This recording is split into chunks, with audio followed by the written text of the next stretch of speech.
Ayan, bumaba ako sa sa taxi. Dito niya ako binaba.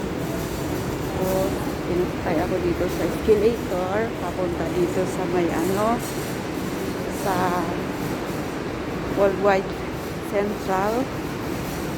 So, nandito ako ngayon. Ayan. Galing po ako sa ako sa hospital. Pero awa ng Diyos, okay naman yung blood test ko kahapon. At pabalik ako ulit sa January 28.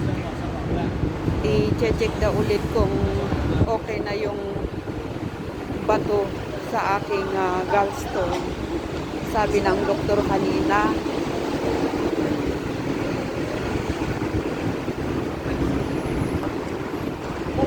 Yan o, ang ganda ng ganda ng mga view.